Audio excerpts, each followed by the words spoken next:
Yo, what's going on, guys? I'm Moxie Infernape, and this is my team builder for round 2 of the playoffs for season 3 of the Major Pokemon League.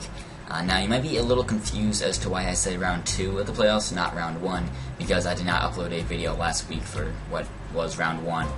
Now, that's because I actually got the first round bye in the playoffs. So real quick, I will just explain how the playoffs work if you do not already know.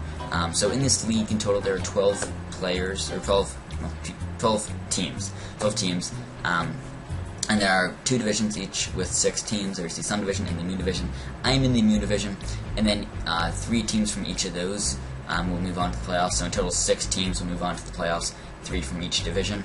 So then those top 3 teams from each division are seeded. So I got the top seed, the 1 seed, because I had the best record in the Moon Division. I was 9-3, so that was pretty cool. Last season I was also 9-3. I had a slightly higher differential in season 2, but still the 9-3 in both seasons is pretty good, so that's cool. But yeah, I was able to get that 1 seed, get that first round bye.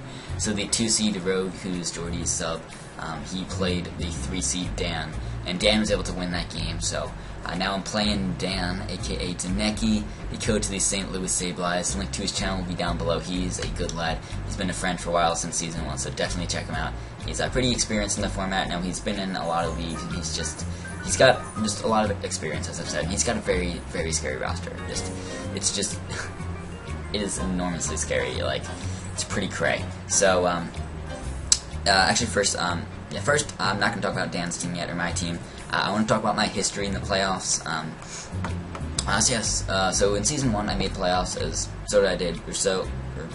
I also did in season 2, and then I made playoffs again in season 3. So 3 seasons in a row I made playoffs, which is pretty awesome. Season 1 I barely made it. I snuck on in that last seed, but I was able to make it in and actually beat Anthony in that first game with big upset. And it was just a really good game, really close, and it was just an awesome game. I was very happy to be part of it. But I beat Anthony in that first game, that wildcard game. Then I played Riz in the semifinals, which was the next round. I lost to Riz there. Rip. Then Riz ended up beating Strips in the finals and winning the whole thing. So in season 2, in round 1 I played Tom. I beat Tom. Round 2 I played Riz. Got my revenge on Rizzy Pow. I beat him there. Then round 3 in the Pokeball I played Dan, and rest in peace, I lost to Dan. So in both the previous 2 seasons I didn't win the Pokeball, but I got closer. So like in season 1, I got semifinals. Season 2, I got to the finals. So by that logic, season 3, I'll win it all. Also in the GBA, a little pattern has started. The runner-up of one season will win the next season. It's like Dan, aka A-Drive, not Daneki, but A-Drive. He was the runner-up in season 4, then he won season 5, and George was the runner-up in season 5 and won season 6. So if the MPL is like the GBA, then in that logic, I'll win the Pokeball this season, and that'd be pretty cool. But yeah, now let me talk about my history versus Dan real quick. So I played Dan in season 1, beat him in week 3, nice 4-0. And I played Dan in the Pokeball last season, season 2. And I lost to him there, and it was a really good game. It was really close. It was 2-0.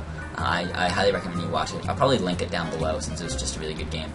But yeah, it was a sad loss there. Then I got my vengeance versus him on week 1 of season 3. Just beat him, crushed him a nice 5-0. But then he kind of 6-0'd me later in week 6, which sucked. But now we gotta get our revenge on Dan for that. So we gotta beat Dan, okay? We gotta beat Dan in playoffs. I'm 0-1 against Dan in playoffs, and now is my chance. I gotta beat Dan in playoffs. So this little screen I've just been showing you, it's just, just my draft. It's not Pokemon I'm bringing this week. Just, low screen. But now I'm gonna get into my team versus Dan. So actually, real quick, this is the team Dan brought versus me in week 6. So just gonna briefly go over it. So we brought Scarf Denbor, a Calm Eye Mega Latias with T-Bolt and Psychic, which I thought was the best coverage. It makes the most sense. I think it is the best Latias set he could bring versus me. He brought enough speed out to beat my base 100, so not Infernape. I feel like this time he will bring enough speed out to beat Infernape, but I'm not too sure. So I feel like he's not going to want to risk that. And he brought a Zap Plate Jolteon. It's pretty hard. It's kind of cool. And he's got a physically defensive, but sort of specially defensive Registeel. It's a nice mixed wall. Switching to Glalie, it's cool. And he got his Scolipede, his Life Orb, and then his AV Greninja, which I found kind of weird. It's AV, but I mean, it worked. He still won last time. So I didn't like counter team that, but like I kind of considered that team. Like I thought about at least those sets and like how I can deal with them. And what Pokemon I expect to come. So I really expected most of those. I didn't expect Scolipede too much. I did expect like Weavile possibly, or like Clefable. He did not have he did not have Clef in the first 2 battles, but now he has Clefable. Actually, I'll just read off his roster. I'll just put it in the battle screen here, right here in this corner area. So Dan's team is Weavile, Clefable, Greninja, Megaladios, Scolipede, Registeel, Emboar, Jolteon, Tauros, and Hitmonlee. So he's got a really good team. His team is really scary. I feel like it was pretty good when he drafted it, but he made some really good transactions. Like Clefable was huge. Hitmonlee and Tauros were kind of cool. Scolipede was also a nice addition as well. So he's just got a really good team. So I did some mocks. I did 2 mocks versus Riz. He used not the same team. He actually used 2 slightly different teams. So I did 2 mocks versus Riz, 2 mocks versus Jolt. He was the same team, but I did 2 mocks versus him. Then I did 2 mocks versus Matty Brawlick. He's in the National Pokeball League. But yeah, so I battled them for some nice mock battles. So thank you to those guys for helping me out. And they also gave me some ideas, so they help with this team building process a bit. So big shout out to those guys. They're awesome lads. So I guess I'll just kind of start getting into my sets now. So, yeah, I don't know what else I was going to do. But let's start getting into my sets here. So, hopefully this Teambuilder's not going to be too long, but we'll see how it goes. So, we got Skarmory here. So, I've said so, like, legit 6 times. Alright, we got Skarmory here. And Skarm, originally I had a different set. Let me actually pull up a little notepad file real quick, like. You don't see that, you don't see that, you don't see that. Okay, but, yeah, so Skarmory, so, originally I had a different Skarm. I had like a physically defensive kind of Skarm. It was like a mixed wall Skarm. It was kind of cool, but I actually changed it to this lead Custap kind of set, which is, I think, I really like this set. So, yeah, I'll talk about the moves and I'll talk about the EVs. So, I liked the especially, or just like the mixed wall Skarm, but like, it was good versus team, but it was kind of awkward. I don't know, like, it worked for some things. It can switch into Weavile, switch into Scolipede, but I don't think Scolipede's going to be too likely because Skarmory can just pretty much take on any variant of Scolipede, unless he was like Specs H3 Fire, which like, that'd be really weird. But like, Skarmory can just take on Scolipede. It can take on Weavile pretty well. It can sort of take on Clefable. I feel like he's going to carry either Flamethrower or T-Bolt if he brings Clef.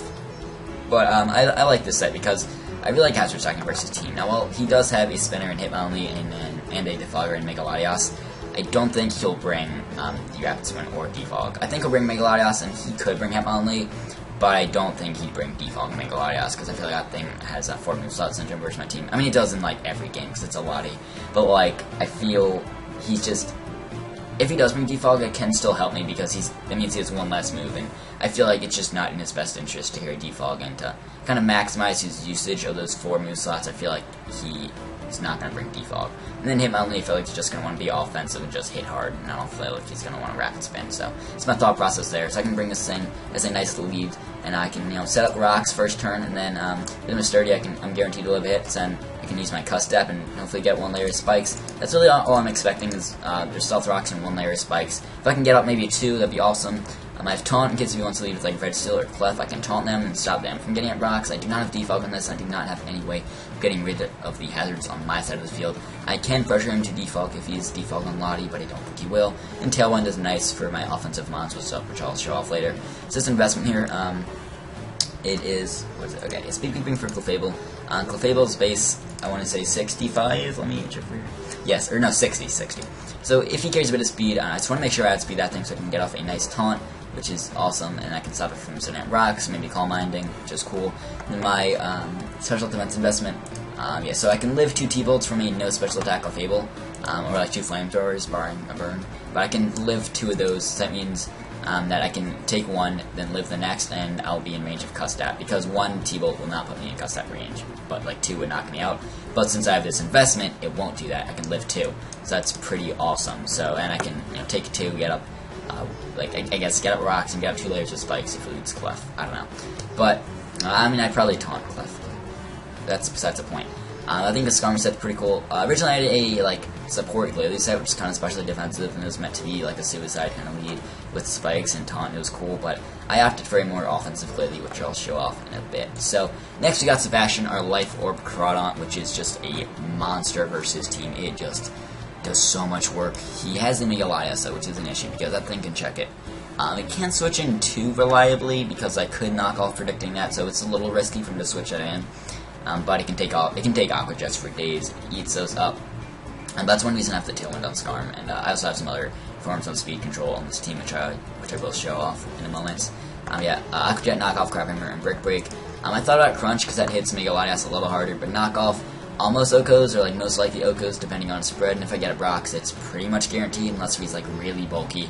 So I feel like I don't need Crunch, and I do kind of have 4 move slot syndrome, which is kind of rare in Crawdon, because like usually it's just these 3 stab moves, and then maybe like Dragon Dance, or just some setup move or something. But Break Break is nice for the Greninja, because I can take a hit from that. Depending on set, I mean, if I'm at like full health, I can take a hit. Not sure what kind of set he'll be. I feel like he'll bring Life Orb, but I'm not sure what his coverage will be, as that thing does also have 4 move slot syndrome.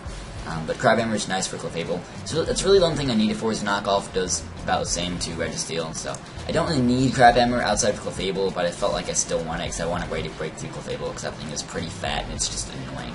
I don't, that thing, it can live 1 hit, so I don't Oko it, but I should be able to outspeed it. I'm speed creeping that Clefable, so that is nice.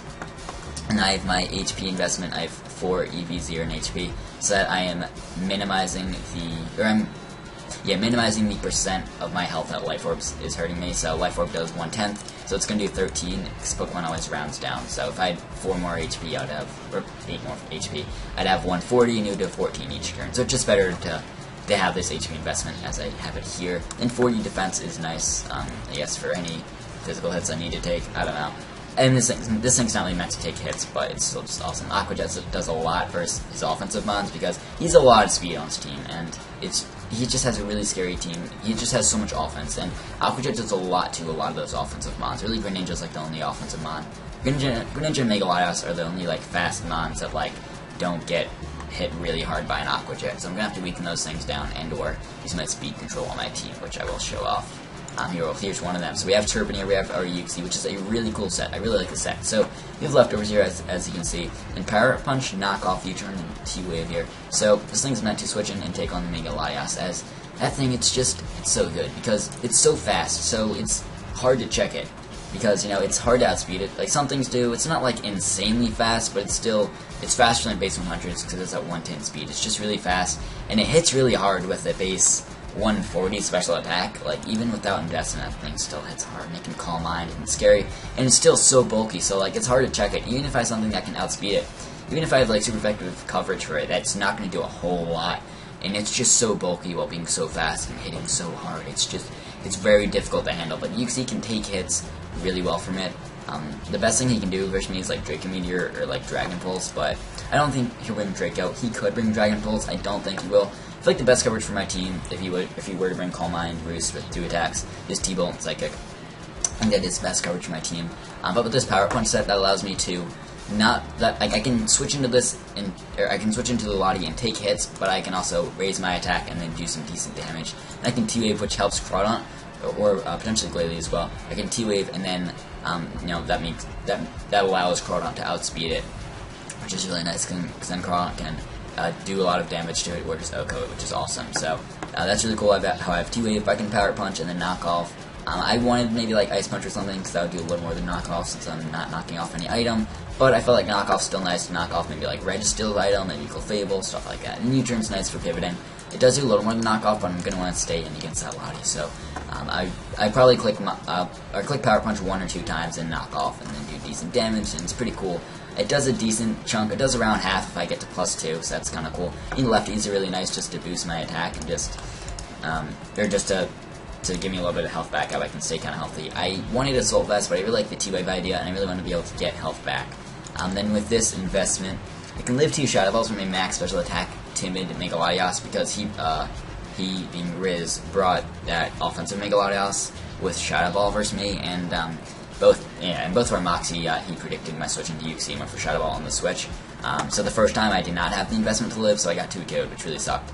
But in the second time I put this investment in, so I could live 2 Shadow Balls. Even after rocks, I can live 2 Shadow Balls, which is awesome. Then I can T-Wave it, as I barely live that second one, and then that's awesome. And then my HP set is divisible by 16, just so I maximize the percentage of the leftovers that I'm getting back, which is awesome. I mean, rocks do a little more to me. I mean, they also do like a higher percent, but that's alright. It's not a huge deal with Stealth Rocks, so yeah. I'm adamant, so I can hit decently hard. It's still a Uxie, but I mean, you know, I want to be able to hit as hard as I can. I want to be able to 2 KO that Mega Latias once you get to +2, so that's the plan there. But yeah, it's my Uxie set. Next we got Whimsicott, which is the Mimsy. I was gonna say the nickname, I was gonna say Whimsicott, I mixed them together. But Mimsy here, we got a choice scarf actually, with Moonblast, Switcheroo, Tailwind, and U-turn. So originally I was Pixie Plate on this set, because I want to hit kind of hard with my Moonblast and be able to check that, make a lot of so I can outspeed it. Well, originally I could outspeed it with the investment. I changed that up though since I became Scarfed. Because after my mocks with Jolt gave me the idea of a Scarfed Whimsicott, and I was like, that's kind of cool. Because with this scarf, that allows me to outspeed any Scarfers. He has like Embor, maybe like only or something. I mean, I would probably Tailwind anyways, but like it's still nice because Moonblast is really spammable versus team. I mean, outside of Registeel, like it's still nice to be Scarfed because maybe like if Weavile is in, I can outspeed that with my choice scarf, and I can outprioritize it like by going for a Tailwind because that's a prankster. If he goes for Ice Shard, I can outprioritize it, which is awesome because Tailwind's just really nice for Crawdaunt and also for Glalie, which I'll show that set in a second. But it's really nice to Tailwind and just boost the speed of my Pokemon, or of my main offensive threats for a couple turns. It's just really nice. And U-turn's nice for pivoting, and just predicting switches. And Moonblast is just really spammable stab versus team. And then I Switcheroo for mainly for, I guess, Clefable, kind of for Registeel too. I got this idea from Matty Brawlick. He gave this idea to me after Clefable was a bit of an issue in unlocked me. He brought a Calm Mind Clefable. So this was actually a really cool idea I got from him, because I can Switcheroo and sort of kind of stop the Clefable. If it goes for Calm Mind or Calm Mind or something on the turn that I Switcheroo, then that could be really awesome. I could lock it into that. But yeah, it's just a cool set here. With the investment, I can outspeed, max speed, Jolly, Hitmonlee. Originally I had enough speed to outspeed like Scolipede, but I thought, I don't know how likely it is I'll bring Scolipede, and most likely I think I'll click Tailwind versus that thing. It will be kind of bad if I do lock myself into Tailwind and then like he doesn't kill me, and then I have to either stay and click Tailwind or switch out and waste one of my turns. That really suck.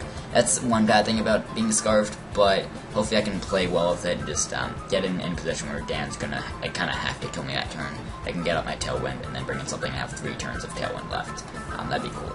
But yeah, next we got Mega Glalie, which is just an offensive powerhouse. As I said earlier, I originally had a more supportive set, more especially defensive set to just lead with and get up spikes, and which is really awesome. I could taunt Registeel, stop that thing from getting up rocks. It's Super Fang too, which is nice to just weaken down Registeel, or even like a Fable is awesome. But I think this set works even better because it hits so hard versus team. It just does so much. It can sort of help check Megalodias if it's low enough, so Ice Shard is nice. But I'm adamant, I just want to hit hard. So we have Ice Shard, Double Edge, Earthquake, and Explosion. So Ice Shard is good priority versus team. As I said earlier, his team's just really offensive and really fast, so I want to be able to hit those fast offensive mons with his hard hitting priority here. Then Double Edge is nice, it's just a great stab. Earthquake hits the Registeel, and he gets Embor. Mainly Registeel though, it's just awesome. Then Explosion is nice because, I mean, I thought about spikes, and I know I have them on Scarm, but like, I can set up multiple layers of spikes. Like, I could set up 1 layer of spikes with Scarm, then 1 layer with Glalie. You know, that'll be 2 layers in total. I thought about that kind of thing, but I wanted Explosion because this allows me to OHKO the Clefable guaranteed, even if he's physically defensive. Because Double Edge does like 65, like it does like 60 to 70% if he's physically defensive, which I think he will be. So I want to be able to check that Clefable. I can switch and take a Moonblast decently. I mean, it doesn't OHKO me even if he's at +1, so I can take it. I think even if there are rocks up on the field, I can still live at +1 Moonblast, and I can just explode, and I can kill that thing. I will kill myself, but it will be a double down, and it will be worth it, as Clefable is just a huge threat.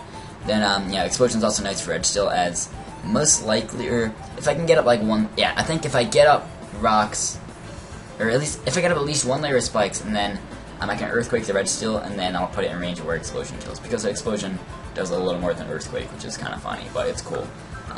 Yeah, we have speed to outspeed max speed Adamant Hitmonlee, because I feel like either he'll be Scarfed, or so he'd outspeed me anyways, or he'll be like the Unburdened set, so he'll outspeed me anyways. So I feel like I don't need to outspeed too much. I mean, I can still outspeed Adamant, but I'd probably click Ice Shard against it anyways, so I don't know, because Riz brought it against me, and he brought a Scarfed Hitmonlee, so it kind of makes sense, but yeah, that's Glalie. So now we got our Infernape and Needle Lot. So originally in the slot I had Manaphy. It was kind of cool looking check Weavile, but it just, I don't know, didn't do that well. It really had 4 moveset syndrome against this team, as I wanted a set that can kind of pressure Megalodias as best as a Manaphy can, which was Tilda with Ice Beam, and I had Scald and Rest with a Chesto Berry, but it just, I don't know, didn't do that job Twill. It's kind of awkward on this team. I feel like a lot of his team outspeeds Manaphy, and those mods pressure Manaphy so much, and I feel like a bulky Manaphy can't do that well just because of how offensive his team is and how much it pressures it, and I feel like a offensive mana doesn't work too well just because it's not that fast, and maybe I could carry a Scarf or something, but it doesn't make a Latias that hard. It's just, it doesn't do everything I need mana to do. So I'm bringing in Frame in the slot. You can switch in and check the Weavile. You can sort of switch into the Emboar-ish, but I have this cool Infernape set here. You know, best Weavile check in the game. He could carry Aerial Ace. I don't know, he might carry Logitech. I don't think he'll carry Pursuit for you, because I think he'll definitely bring Knockoff. I think, you know, Icicle Crash. Ice Shard's cool, and then last slot, either Logitech or Aerial Ace. One of those two, either Logitech or Aerial Ace. I don't think he'll bring Pursuit. He could bring Poison Jab. That'd be interesting, but I feel like he doesn't need to for him as a god, since he already hits it with his Ice Stab. So I don't know. But we've Mach Punch, Fire Punch, Taunt, and Slack Off. I want something that can hit pretty hard with Mach Punch, or hit pretty hard, and just pressure the Weavile and Greninja. I know most likely he would switch into Mega Latias, but I can maybe predict that switch in Taunt, which is nice, so I can stop it from sitting up Calm Minds or potentially defalking. It's just nice to check the Weavile and Greninja. It can't switch into Greninja. It does not want to take Scald. I mean, anything else from Greninja it can take, except for like Extra Sensory Blade. I don't think he'll bring that, but like anything else except for Scald I can take from Greninja. But Scald's pretty spammable versus my team anyways, so I don't know. But Mach Punch is just nice to pressure those Dark types and just any fast mons. I can hit pretty hard, so I am still adamant and have a good amount of attack. But I have max defense and a fair amount of HP. Again, it is divisible by 16 for these leftovers. Then with this 12 speed def, I can outspeed, or I can take 2 Moonblast from a no special attack Clefable. Even without my leftovers, if I get knocked off earlier from Weavile, I can still live 2 Moonblasts from Clefable if I'm at full health, which is awesome. And speed allows me to outspeed, max speed Jolly Emboar, because it's, I mean, I'd probably Mach Punch against that thing anyways, although it's nice to be able to slack off against that thing. I think I'll bring a Scarfed Emboar anyways, so that's why, I mean, I only have 4 EVs in here, so it's not like a big investment, so it is what it is. Yeah, I mean, like, everyone that brought Emboar in the Mox brought a Scarfed Emboar, and both times, or both our previous battles, Dan brought Scarfed Emboar, so I think if we bring Emboar, it'll be Scarfed. I don't know, it's kind of good versus my team, I don't know. I feel like Lifework is the best set, but Dan just really likes Scarfed Emboar. So, just kind of knowing Dan, I think that's what he'll do if he brings Emboar. But, that's the team there. Hopefully you guys like it. I've been talking for a lot. It's been 22 minutes, so it's not like my longest team builder. I've had longer ones, shockingly. But it's not like that short. But, you know, it is what it is. Hope you guys enjoyed this, though. The battle will go up tomorrow. It'll be really hype. It's going to be a really awesome battle. I don't expect it to be too long of a battle since I'm bringing a pretty hyper-offensive team as Conceer. I mean, Infernape's kind of defensive, and you're bulky, but you're meant to be suicidally. I mean, and Yuxi's bulky, but it does not have any recovery.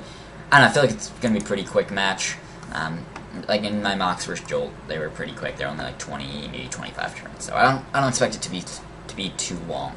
But yeah, subscribe to me so you can see the battle tomorrow. It'll be awesome. Like this video, comment on how awesome my team is down below, and check out Dan. Link to his channel will be down below. And also, if you want to check out my match versus Dan in the Pokeball last season, definitely check that out. Link to that will be down below. Anyways, guys, I will see you tomorrow with the battle. Hopefully, you guys are hyped. I know I am.